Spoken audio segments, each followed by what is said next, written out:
June 23, 1996, the Nintendo 64 was finally released in Japan. The system was sold with the console and one controller for 25,000 yen, or around $218 US. The first N64 games available in Japan were Super Mario 64, Pilot Wing 64, and Seikyo Habu Shogi, which is a board game in Japan that's like the game chess. The first initial 300,000 units of the Nintendo 64 was sold out in its first day. Super Mario 64 was bought almost in a 1-to-1 ratio with the system. Needless to say, the Nintendo 64 was a hit, and it was in high demand. June 26, 1996, Nintendo shipped out 200,000 more consoles, which sold out the same day. Nintendo wanted to create more competition with the Sega Saturn and Sony PlayStation. So on August 19, 1996, Nintendo announced that the N64 would be priced at $199.99. Not only that, but the N64 would be released one day earlier on September 29th. Subscribers to Nintendo's magazine, Nintendo Power, received a promotional VHS tape showing off the N64. This tape was titled Change the System. So now we're in September of 1996, and the North American release of the Nintendo 64 was days away. Per usual with any kind of stock, the consoles were sent to retailers in advance before the release date, as toy store KB Toys started selling Nintendo 64s ahead of its release date on September 26, 1996. It was a complete accident, as the cause to it was miscommunication between the company's buyers and the actual staff in stores. The staff simply saw the Nintendo 64s in its back rooms and immediately put them up on store shelves. Upon hearing this news, Nintendo basically let all retailers stock the N64 a few days before release. Regardless, given a few days early, September 29, 1996 saw the official release date of the Nintendo 64 in North America. Two games were available on launch day: Super Mario 64 and Pilot Wing 64. Cruisin' USA was planned as a launch title as well, but it got delayed. Much like in Japan, in North America, the N64 console and Super Mario 64 were sold at almost a 1-to-1 ratio. At the end of summer 1996, 1 million Nintendo 64s would be shipped throughout Japan. There was one problem. After 3 months, there was no new games since its release. As Super Mario 64 was great, people seemed to lose faith in the Nintendo 64 as nothing new came out. September 27, 1996 in Japan, the fourth Nintendo 64 game was released, which was Rave Race 64. And during this time, at least in North America, was when the video rental store Blockbuster Video started renting out Nintendo 64 consoles for people to take home and try out. November 22nd through the 24th, 1996, at the Shoshinkai 1996 show in Japan, the N64 disk drive was shown to the public for the first time. As the 64DD wasn't the centerpiece of the show, it didn't play anything new, except a running version of Super Mario 64.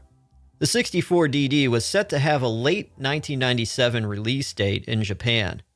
Nintendo focused more on the games coming out, such as Zelda 64, Yoshi's Island 64, later renamed Yoshi's Story, Earthbound 64, and Star Fox 64. Shigeru Miyamoto showed off N64's new accessory, the Jolting Pack, which would later be renamed the Rumble Pack. The Rumble Pack is a battery-powered accessory that would be loaded into the back slot of the N64 controller. When playing a game on screen, the Rumble Pack would shake when a player would run a spaceship into a wall or into the ground. Much like in Japan, the Nintendo 64 in North America was also a huge hit, having been either scarce or sold out by the 1996 holiday season. From its launch until the end of the year, between the sales of the console and its games, the N64 was selling $5 million of product daily. By the end of 1996, 10 games had been released in Japan for the N64. In North America, only 8 games were released. In September, we had Super Mario 64 and Pilot Wing 64. November was Wave Race 64, Mortal Kombat Trilogy, Wayne Gretzky's 3D Hockey, and Killer Instinct Gold. In December was Cruisin' USA and Star Wars Shadows of the Empire. March 1st, 1997, Nintendo 64 was finally released in Europe and Australia. In Europe, the console was sold at a whopping £250, way more than any other region. March 14th, in Japan, a price cut was given to the N64 to be in line with the North American $149.99 price cut.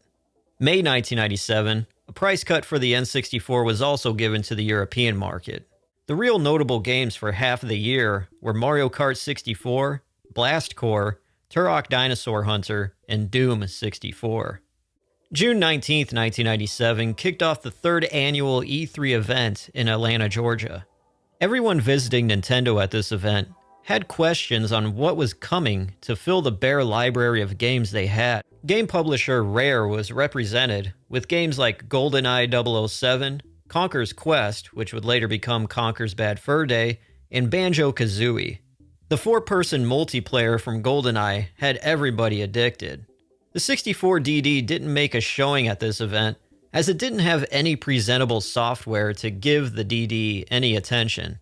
Nintendo's Howard Lincoln assured everyone that when the software is ready, the 64DD will be shown off. He also added that a modem would be included into the disk drive as well.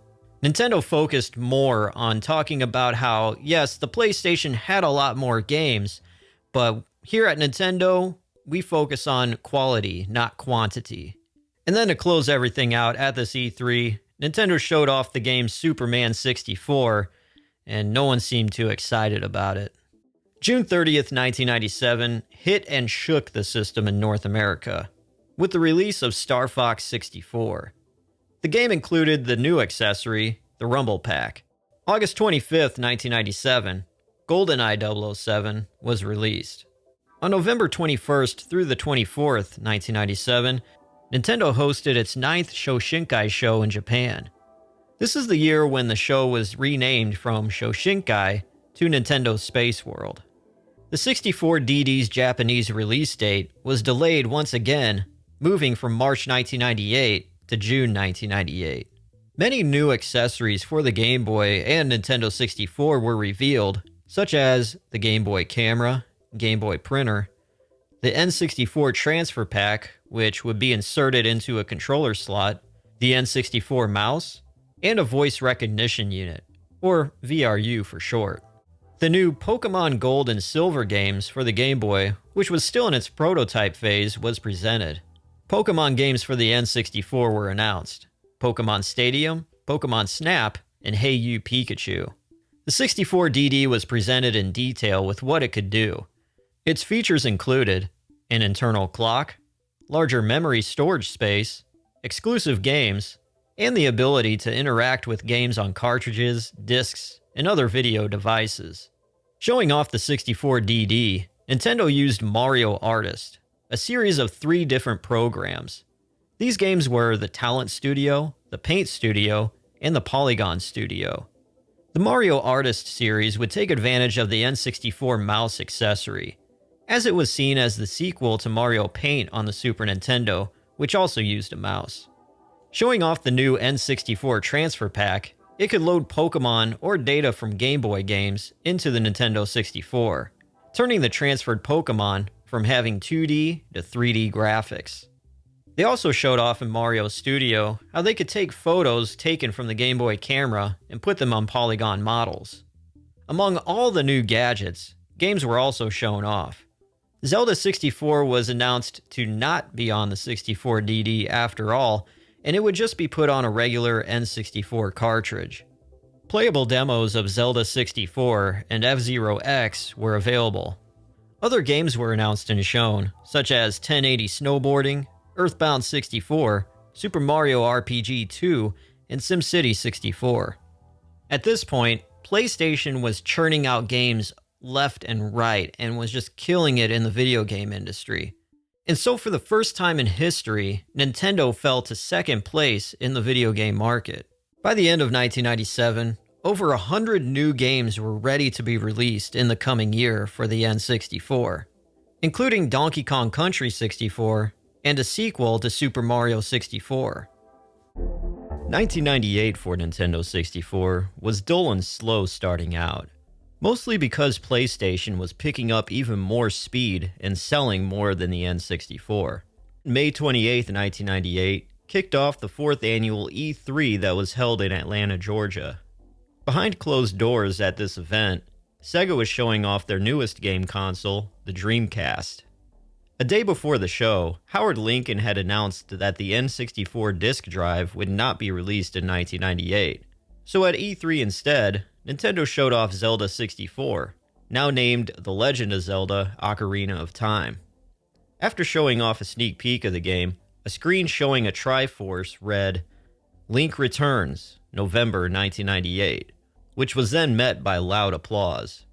The games that were shown off at this E3 were Pokémon and Game Boy Camera for the Game Boy, and for the Nintendo 64 there was Hybrid Heaven, Star Wars Rogue Squadron, Shadow Man, South Park, Perfect Dark, Jet Force Gemini, Turok 2, Banjo-Kazooie, Cruisin' World, a sequel to Cruisin' USA, F-Zero, and 12 Tales, Conker 64, which would end up being Conker's Bad Fur Day. On top of all that, Nintendo then announced Game Boy Color, which, in the name, was a Game Boy that had a color screen. And then in August 1998 in Japan, they saw the debut of a game and a new Nintendo 64 accessory. Pokémon Stadium released, which included the N64 Transfer Pak to transfer data from Game Boy games into N64 games. On August 25, 1998, Nintendo 64 prices were lowered to $129.95 in North America. In the fall of 1998, the N64 Expansion Pak, or RAM Pak, was released. The RAM Pak was originally made to go along with the 64 DD, and as the 64 DD's fate at this point was questionable, Nintendo decided that the RAM Pak on its own could be used by developers to work with more storage. It would replace the jumper pack inside the top front port. Games like Legend of Zelda Majora's Mask, Perfect Dark, and Donkey Kong 64 needed the 4 extra megabytes the RAM Pak had to be able to play the whole game. With other games, the RAM Pak would enable track editors in racing games, or allow more multiplayer abilities in others. Besides that, in other games, it would also beef up resolution. And then on the other hand, in some games, the RAM Pak did nothing at all.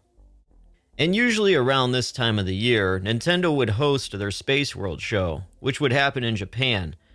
And this year got canceled because Nintendo had nothing new to show for the 64 DD. December 12, 1998, Hey You Pikachu released in Japan, and it came with the voice recognition unit.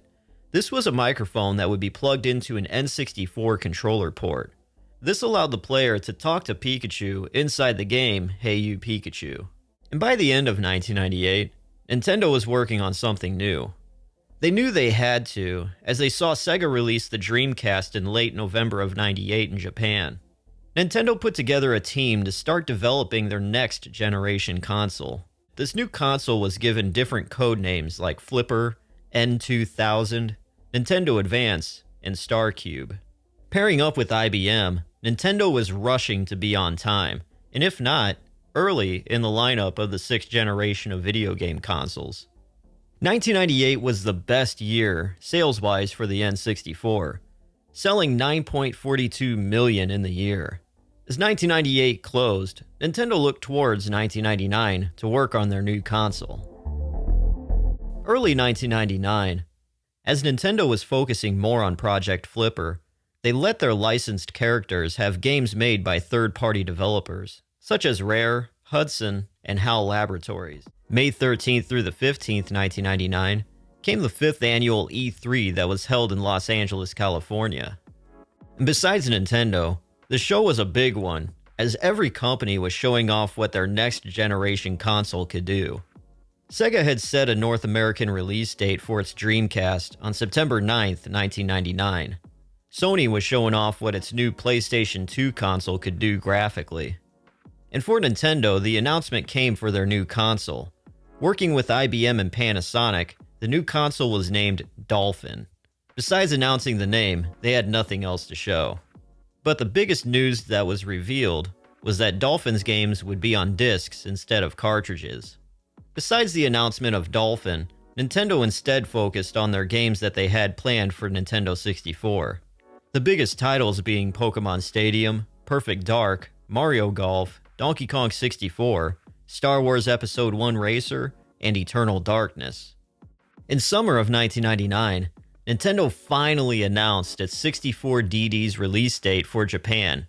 They slated the date for December 10th, 1999. August 27th through the 29th, 1999 in Japan was Nintendo's 10th Spaceworld show.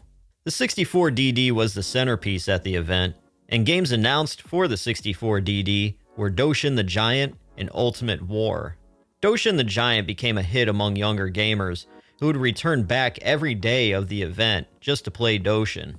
The games announced for the N64 at this event were Paper Mario, Mother 3 or Earthbound 64, and The Legend of Zelda Majora's Mask. December 1999 came, and in Japan, the 64DD was about to release on the 10th. And almost by tradition now, the 64DD's release was delayed by one day, and it was finally available in Japan on December 11th, 1999.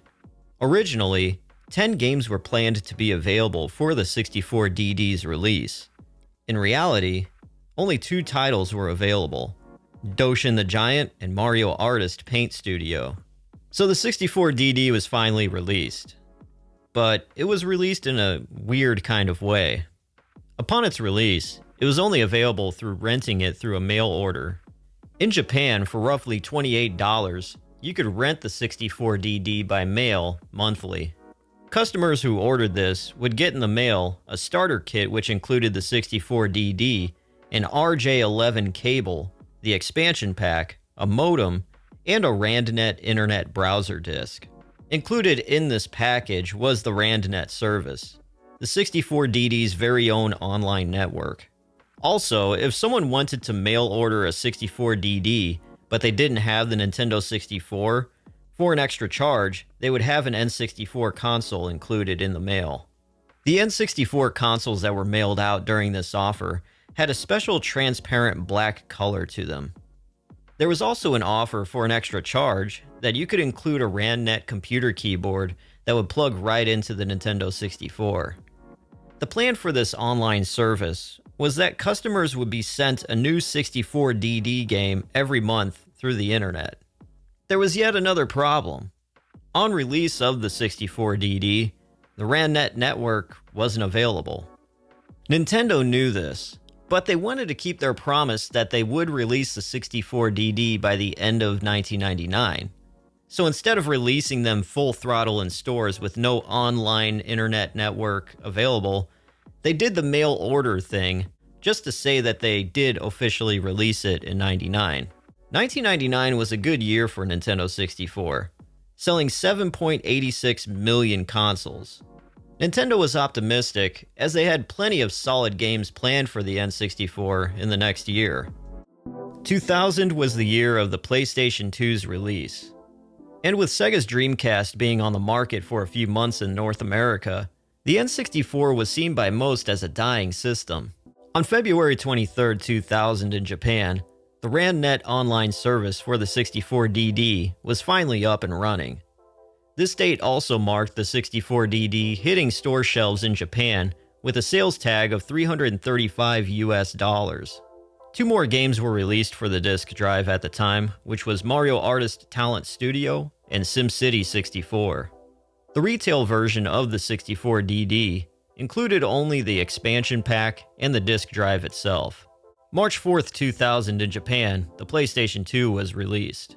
May 11th through the 13th, 2000, the 6th annual E3 was held in Los Angeles. PlayStation 2 stole the show. Then Microsoft showed off its first gaming console, the Xbox. Nintendo, on the other hand, was completely quiet about its next generation console. They only showed off Pokémon Gold and Silver for the Game Boy and new and upcoming games for the N64. The games presented by Nintendo at this event were Perfect Dark, Banjo-Tooie, The Legend of Zelda Majora's Mask, Conkers Bad Fur Day, Paper Mario, Mario Tennis, Resident Evil Zero, and Dinosaur Planet. August 24th through the 26th, 2000, Nintendo hosted its 11th Spaceworld show in Japan. All the things Nintendo kept from E3, they presented at this show. This is when they revealed their next-generation console, the GameCube.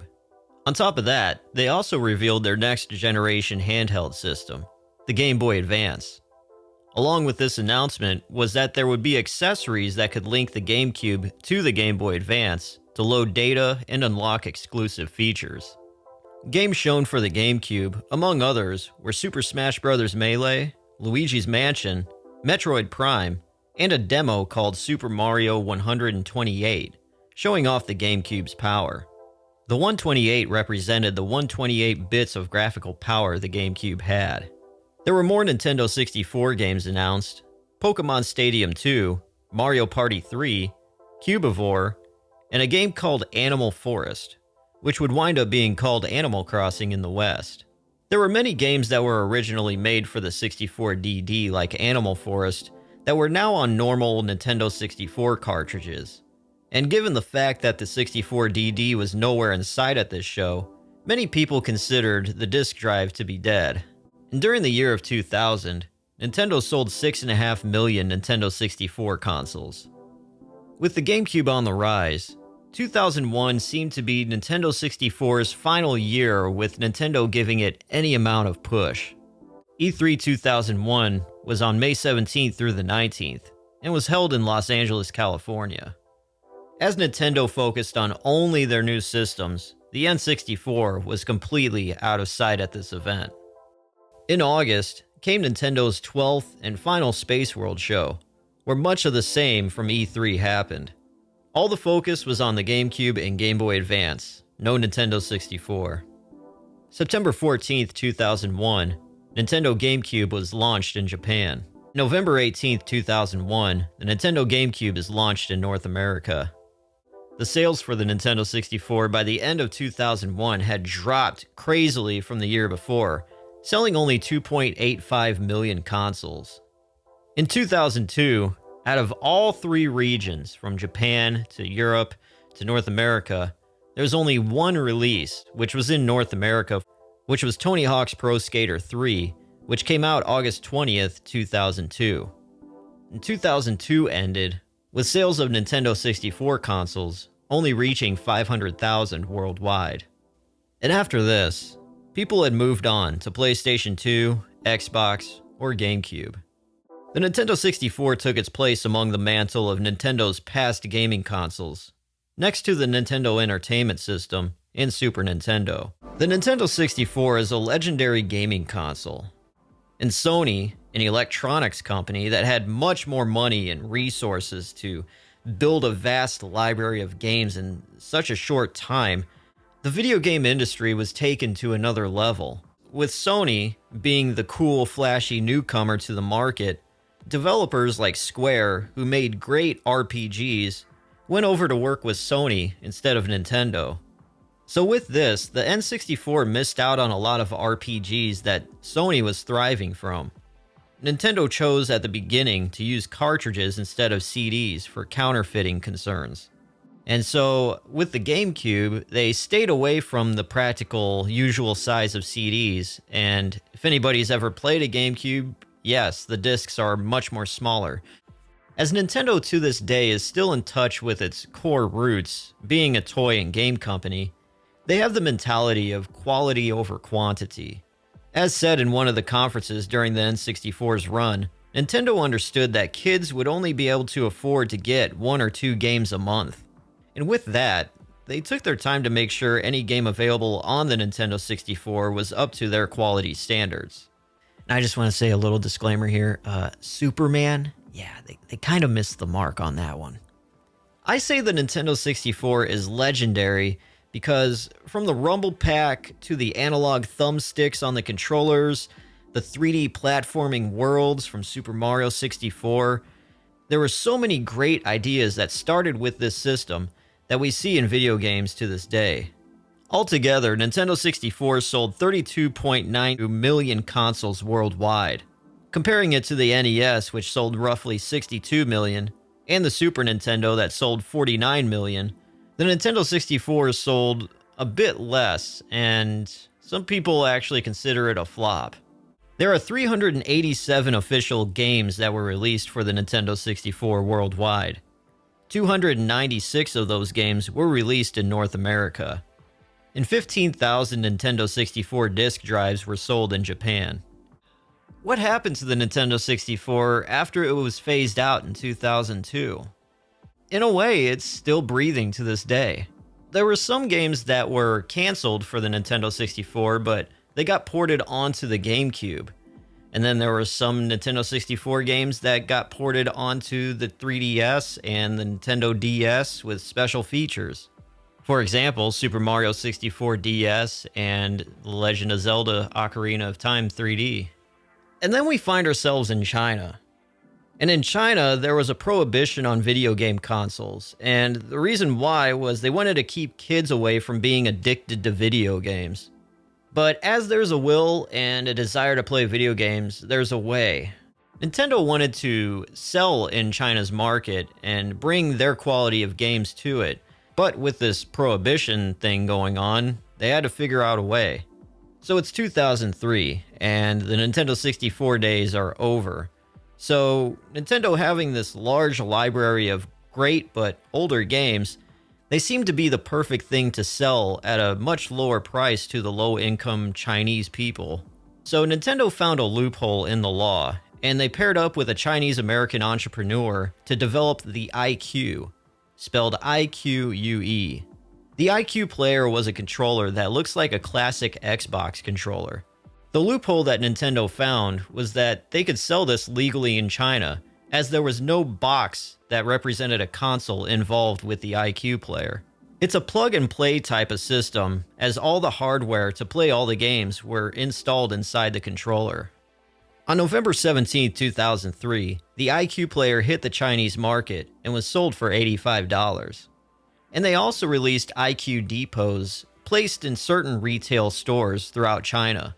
This is when Chinese players, if they wanted to have a new game, they could take their controller and go up to the iQue depot and use the flash memory card onto the controller and load their new games onto it.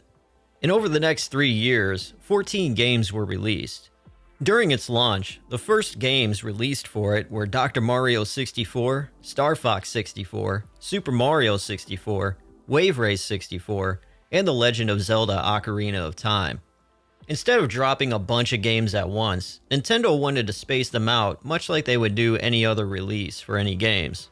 So from December 2003 all the way up to 2006, they released Mario Kart 64, F-Zero X, Yoshi's Story, Paper Mario, Sin and Punishment, Excitebike 64, Super Smash Bros., Custom Robo, and Animal Crossing. During E3 2005, Nintendo announced that its new console, the Wii, codenamed the Revolution at the time, would have something called the Wii Virtual Console. The Virtual Console would be an online shop people could download games from the libraries of Nintendo's previous titles. December 8, 2006, the Virtual Console was launched, and one N64 game was available, Super Mario 64. Over the Wii Virtual Console's lifespan, from 2006 to 2019, 21 Nintendo 64 games were released. Also during and after the Nintendo 64 was gone, the N64 Lodgenet controllers existed. Lodgenet was a service inside hotel rooms where specially made Nintendo 64 controllers were installed and connected via phone jack. Navigating with the menu buttons on the Lodgenet controller, hotel guests could rent and play N64 games from their TV. The usual charge would be $6.95 per hour plus tax. 38 N64 games were available to order through the Lodgenet, along with games from other Nintendo consoles. And so we are now in the present day. And where's the Nintendo 64 at now, with anything? Well, the console might be gone, and the 64 DDs sell for a lot on eBay. But the games themselves have found a new home. The Nintendo Switch is Nintendo's 8th generation gaming console. And with that, a slew of video games are available to play through their online membership. Up until 2021, Nintendo had original NES games and Super Nintendo games available to play on the online membership. But that all changed on October 25th, 2021, when Nintendo 64 games started popping up on the online membership. With the original membership being only $20 a year, if members paid $50 a year, they would be able to play Nintendo 64 games on their Switch. And with the N64 games now being on Nintendo Switch Online, Nintendo also made Nintendo 64 controllers compatible with the Nintendo Switch. With promises of adding new titles as they go on into the future,